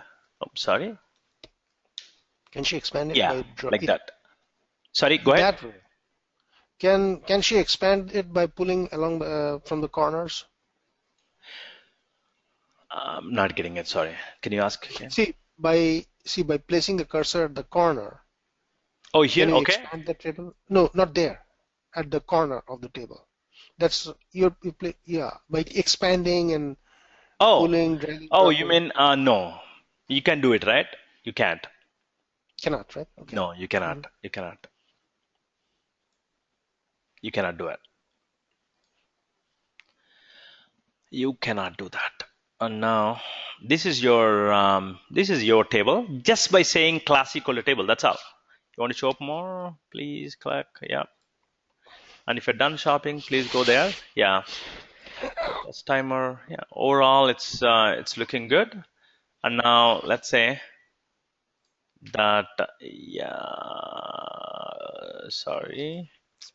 But Venkat, I heard that the people who do these screens, there are specialists who really are only dedicated. They're not technical people in the sense that we are. Exactly. They just do grids. I mean, like exactly. They just format the screen and all that. Whatever. Frames and all. Whatever. No, you brought up a great point. Whatever I taught you today is not the skill of any regular Java developer. I wanted to say that. Okay, we don't do it. No, but this is also at least coding. But there are some people who really are dedicated for creating frames and things like that. You know, so something like this one, right? See, who designed this eShop? It's a separate skill. That is a completely web designing skill. And there are people like web designers, like how we are talking about. Mm-hmm. So this one is, I don't know what call. There's a different breed of people who take care of this one. Okay. And then, but you will see a role called web designer. Every Mm-hmm. team will have, one person depending on the various factors of your company's culture. And we have one guy for the all seven teams. For all seven teams, one web designer. So if I'm struggling, and I'll call him and say, hey, can you please help me with it? He'll just he can just do it in just seconds. Okay. See, what they do is the screen is divided up into different frames, and within a frame you are showing something, and in another frame you're showing something else. All those kinds of things they do. Oh yeah, they do. I mean, they are experts, right, in their Yeah, field, right? So like how comfortable we are with Java and everything in the back end, those guys are experts in the front end. yeah. So yeah, this is how it's overall looking. I mean, there are still a lot of improvements we can make to this website, but still it's not bad, right? I think This is it's. pretty good. This is very good. I mean, in my I think opinion, at we least, are this slowly looks getting there. We are slowly getting pretty there. nice. We are I slowly. think if you can present this kind of screen, people will like it. I think so Yeah, I for mean, our application. again, it's for our expertise because we are pretty basic people, right? Hmm. We are not experts in any of this one, but still we did. I think we did decent job. See here, do you want to shop more? Please click here.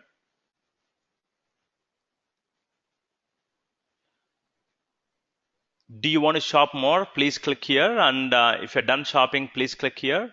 Actually, um, can anyone suggest this one? See here, it is taking the whole 100% width of the container.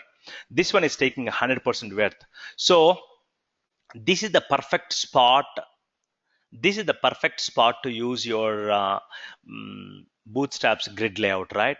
So this use it for 6 columns. This guy will use it another 6 columns. So this guy will use 6. This guy will use 6. You know what I'm saying? So here what you can do is that, which one? Order summary, I believe. Is that order summary or shopping cart maybe? So here, right? Do you want to shop more? Please click here. So all you have to do is wrap this H2 with the div.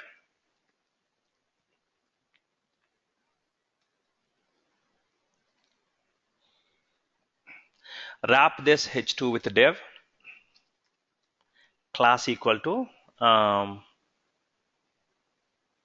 do we want to take it? Call MD6. From medium size and above, I want to take it 6. That's what I'm saying here.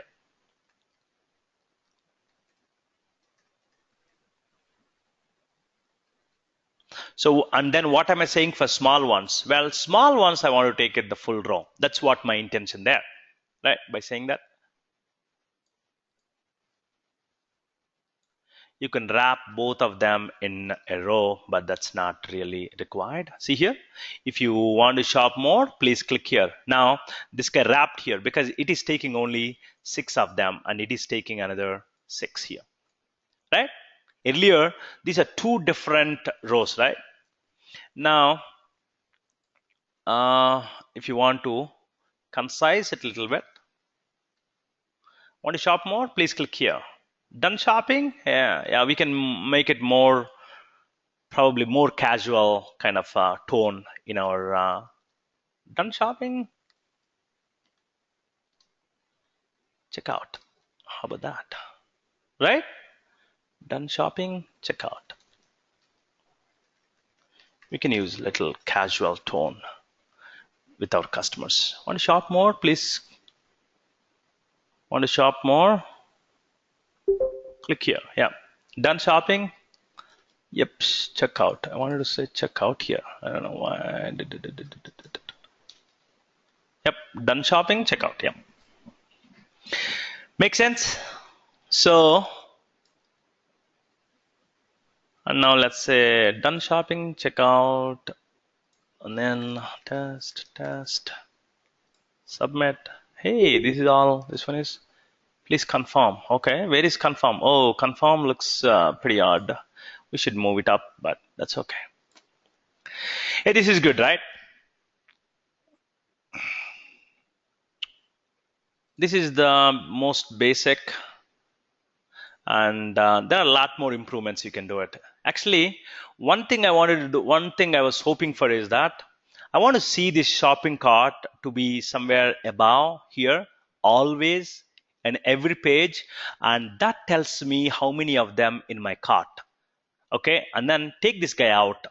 I don't like checkout here, but rather, yeah, take this guy out and then put a shopping cart here, and then tell me the number there. Show me the number there, meaning how many do I have? Like exactly like Dick's Sporting Goods. See here. So if I add some shoes here, okay, running shoes, add to cart here. Please select size. Okay. And now look at my shopping cart. It's showing all the time. Now, even if I go to my first home screen, this cart is increasing with the number, right? So I like this one. So we can do that, but you got the point though, right? So that's it. And ideally, I want to push this as much down as possible as a footer. I really couldn't figure out yet. I think there is a class called footer. It's not doing much. It's not doing much. I wanted to push this as down as possible. Current deals of this. Is there a way I can say that this is a footer? But I don't think it did much to my. No, it did not do anything. I'll figure out. If I figure out, I'll let you guys know. But that's the bootstrap that I know. Obviously, this is just a basic. There's a lot more, I'm sure, like you all know. And most of my bootstrap experience or bootstrap, whatever I taught you today, it comes from this website called codeschool.com. I have an account with Code School, and I watched the videos and I played with it a little bit, especially first 2 or 3 videos. Okay, there is a blasting off with courses. There is a course called blasting off with bootstrap. I just love it. You try to watch these guys and then you don't like my class because in bootstrap I'm saying these guys explain much better because they are the expert. That's their life. That's what they do for living. Like how I do Java development for living. That's what they do it. So watch them talk about bootstrap. It's and they are all front-end experts. They know precisely. I've been trying to. This has been for some reason front-end. I've been very curious about this front-end, mainly because I don't know. Probably, I'm really looking for an opportunity to learn more of it. So, a little bit I learned. It's good. So I highly encourage it. These guys teach really well. HTML, Bootstrap, CSS, and other stuff, jQuery and all that stuff. Okay, that's all. I think I'll conclude my Bootstrap with this one and the front end stuff. Not the complete front end because I'm going to talk about the JavaScript and jQuery in the next class. So, and with that, we are good. Any questions from anyone? Yeah, Venkat, I have a question, but not about this. That's about a more trivial thing. Can I ask the question? Absolutely. There is something called base package, right, in the XML, config.xml. Base pack. Oh, yeah. Okay. Context Yeah, component scan. Yes. kind of, yeah. See now, what I've seen is, see, I created a package called com training Java, and then under that, I'm sorry, yeah, com training Java, and similar packages like com training Java Spring 01A, 01B, 01C, etc. hmm See, when I'm giving the base package at a higher level, like only com training, hmm then, and although my real program is in the real package Spring 01A, it is going and grabbing from 01B also. The space is increasing. The visibility is going up to 0. Everything which has got com training at its at the base. That's exactly how it should work. Is that how it should work? Absolutely. That's a Okay, feature. okay. That's how it works. When you say base package, you are saying that, hey, I want you to scan every single class Mm-hmm. within this package and all the sub packages underneath it. Simple. Mm-hmm. Okay. That's exactly how it should work. No, but it's not. Okay, sub package. Actually, I didn't give sub package. The nomenclature of 4 or 5 Exactly. of This my is sub package. package. Okay. This is sub package. When you say com training, right? Mm-hmm. Okay, it will scan in com training. It will Dot scan in X com. dot Y dot Sorry. Y. It will scan in com training dot X dot URI, Y dot Z. com training dot show Yeah, one. Okay, in all of this. that's what was happening. Okay, in all of these packages, it's going to do it. Mhm. And not only this, Okay. not one level, multi-level. Dot. Yeah, You I got had. it right. Dot Yeah, one that's what. dot classes, whatever. Yeah, Dot. initially I could not really understand why it was giving error. I mean, like it was picking up. Then I narrowed it down and found that that was the problem. Right. I'm shooting a lot of troubles myself, which you don't know, but I'm verifying from you, whether that's the reason, whether my diagnosis was right or Exactly. something else. And that is why it is not saying package, it's saying base package. Uh-huh. The name is very apt there. That's precisely how it should work. I'll be shocked. I would have shocked if it didn't work like that. So, Mhm. okay, guys. Actually, I tried another thing which Jyoti asked the other day. Actually, this is an answer for Jyoti. She must have already investigated that. But in any case, Jyoti, if she's here, Jyoti, that is to put several these things, several. I mean, put everything in one, two or more .xmls. Okay, that one I tried it, and yes, it supports 2 or more .xmls. I mean config.xmls, but the only problem is this, that it executes everything. Of course it does. Yeah. Of course it does. That's a feature. That's how it should work too. Yeah, that's how it should work. So I learned a lot of things from those questions, actually. Jyoti's questions and different other questions. Yeah. Thanks. Very good. Very good. Venkat, one more question. Suppose I have only one XML, Sure. the context configuration XML. Sure. In the dispatch servlet itself, we have some methods like inet method and all, correct? Okay. Why can't I put that in inet and then refer to that config context XML? Let's do it slowly. Okay. Let's do it again. Let's ask me again. Suppose I have only one config XML. Okay. Okay. Okay. And in the dispatch servlet itself, and I don't maybe the number of servlets or the controllers that I have are not many. Okay, and I have a reference of all those in the config XML.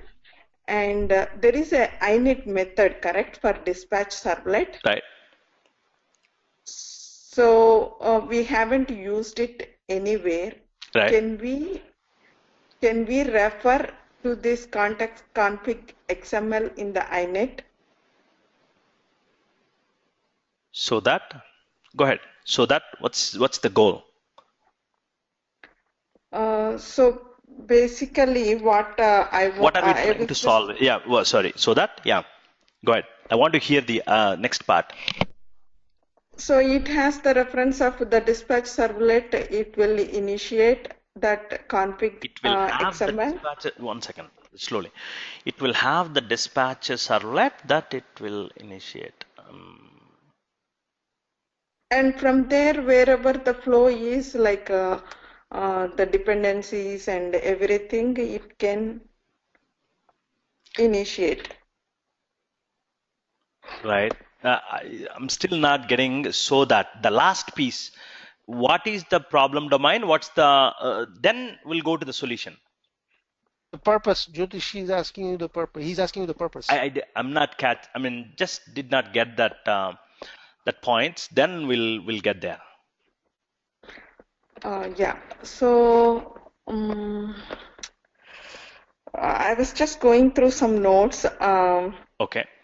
What they say is like if you have only one config XML, Sure. Okay. where is the where it has basically the application context and everything, Right. and the flow and everything is in there. So can I just initiate it from the dispatch servlet? Yes, that's exactly, I thought we are doing it.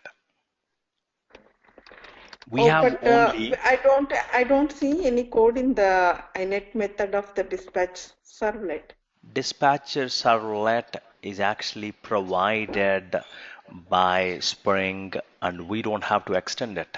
So you are talking about customizing the dispatcher servlet, Yeah. right? Mm-hmm. You Yes. absolutely don't need to.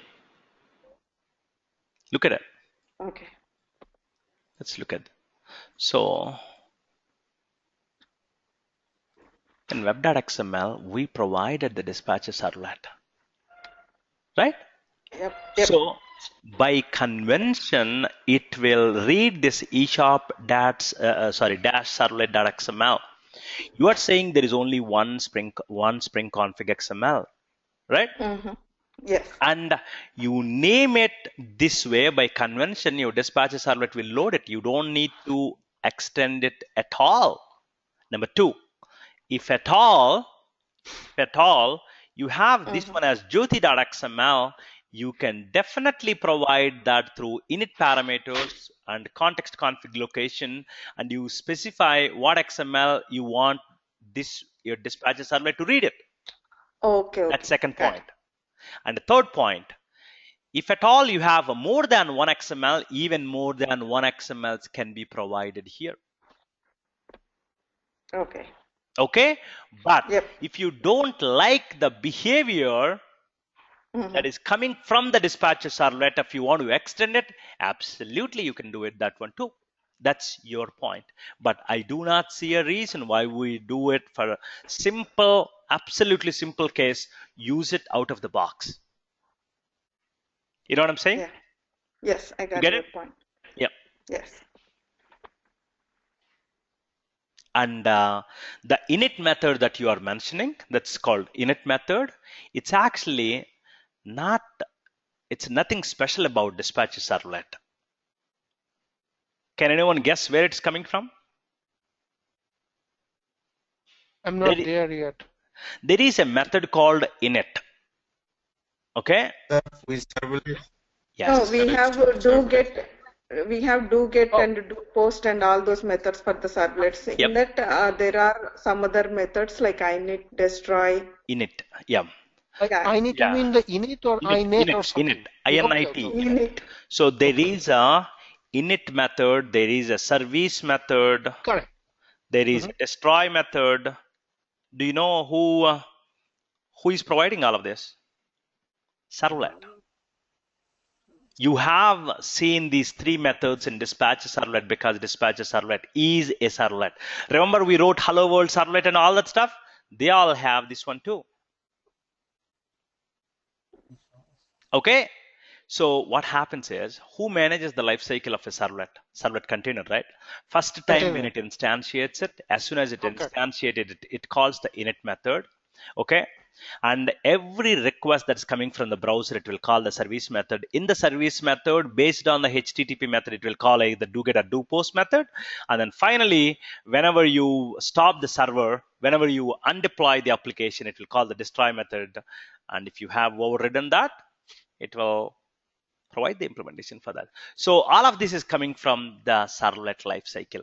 Just the fact is that dispatcher servlet is also a servlet, but you don't need to override for any of the simplistic scenarios. Make sense? Yeah, and init is executed only once, right? Yes, init is executed only once. That is where, that is why the concept of loading your Spring Config XML only come into picture because of in the dispatcher servlet. Remember, before coming to the dispatcher servlet of Spring MVC, we were loading Spring Config XML using ClassPath XML application context every single time a request comes from the browser. Remember that, Jyoti? Yes. We improved it by using the dispatcher servlet. But do you know how dispatcher servlet does under the hood?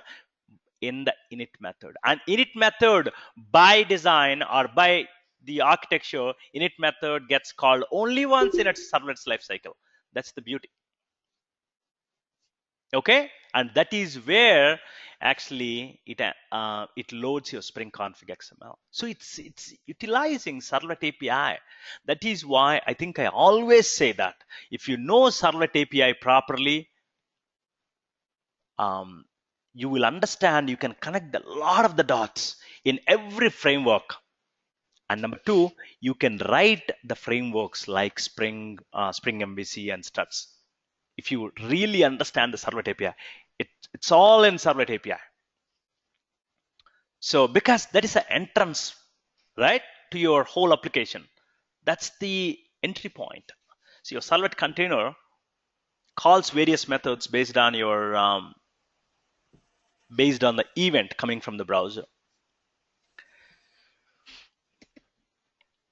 Okay, Venkat. Yeah. See, when I do a run as and just move an application into the Tomcat, that's the time that init is executed, right? Or each time I execute it? No. Each time I call it from the browser, it will be executed, right? No, not each time. Init method gets called only once when the first request is made from the browser. Yeah, that only once is what I'm asking. In terms of what? When I move it into the Tomcat, or no. See here, by moving to the Tomcat, what you're doing is you're deploying it, right? Deploying and running as well. You're deploying and running, absolutely. Yeah. Okay, but your servlet will not get instantiated, and init is called until a first request is made from the browser. Request. Okay, first request. That's what. Okay, but this is true for 90% of the cases. You can make your servlet run before the first request also as part of your application startup using a couple of techniques. One is there is a technique called context listener. Okay, you can use that context listener, or you can put your web.xml, you define your servlets here, and you can say that load on startup. You can say something called load on startup, and then you can give these numbers. So if you want some crucial servlets to be loaded on the servlet, you can give the load on startup as some number. And if you want 3 servlets to be loaded, you have 300 servlets, but you want 3 servlets to be loaded absolutely at the startup, at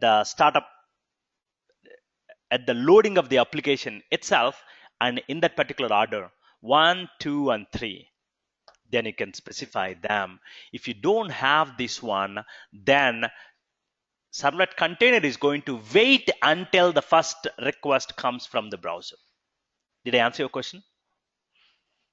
Yeah, it runs. I mean, init is executed when the first request comes from the browser. That's clear. You got it. So you know that you have a load on startup. Okay, so when after my first run, when I do that half circle, the half circle with an arrow to rerun it, refresh and rerun, that time the init will not be executed. No. It's only do get do post. No. That's not what I meant. That's not what I meant. Let's say, in this case, I clicked on, let's say, just for the kicks, right? We are using plain simple, servlet, right? So we have a home servlet, okay? So I click on home and then home servlet got loaded here, okay? This is when I click on the home servlet, that is when home servlet gets instantiated. That's when home servlet's init method get called, and then the service method will be called, do post will be called. That is the sequence. Instantiated, init method called, and then service method called. Service method will redirect to either do get or do post. Are we on the same page so far? No problem. Now, but if you click the circle upside, let me finish. Are we on the so far? Are we on the same page? No problem. Okay. Now I'm clicking on this guy again. Now again, this guy goes to home servlet. Now this time home servlet will not get instantiated again because it's already there in the servlet container. Home servlet's init method will not be called because it's already initialized. Okay. Yeah, that's now the service method will be called, and service method will internally find out whether it's do get or do post method need to be called. That's so what I understand. Essentially, from the second request onwards, only do get or do post method will be called, not init, is my point. Now you click 100 times, your do get or do post method, in this case get, right? So your do get method will be called 100 times. You click 100 times, your do get method will be called 100 times. But your init was called only for the first click. You got it? Yeah. Okay. Any questions? No problem. I mean, any other questions? Yes, one more thing. See, in the pom.xml, there is a final, right? XML. Pom.xml. Oh, there's a final keyword. Yeah, there's a final keyword. Actually, I forgot a little bit what the purpose of that was. When you build the WAR file, right? Right. When you build the WAR file for your application, it's going to use. So your final WAR file name is going to be eshop6 hyphen your version number .war file. That's what it means. Okay. So final WAR file. That's fine. Yep. This is your whatever the artifact is. This is going to be. Yeah, WAR file or jar file, whatever. Yeah, whatever the artifact is. Correct. Okay, that's fine. Thanks. I had forgotten that. No problem. Okay, that's all I have. Thank you so much. And I checked in, by the way. And please play with it. And we are doing something front end here, so it's a little slow time. So, and I'm also available. So please use this time to catch up with everything Spring and Spring MVC, everything else, and then come with a lot of questions. Even if it's related to core Java, I wouldn't mind explaining one more time. So, okay, utilize my time during these slow days. Okay. Take care, guys. Thanks, everybody, and have a good day. Bye. Thank you.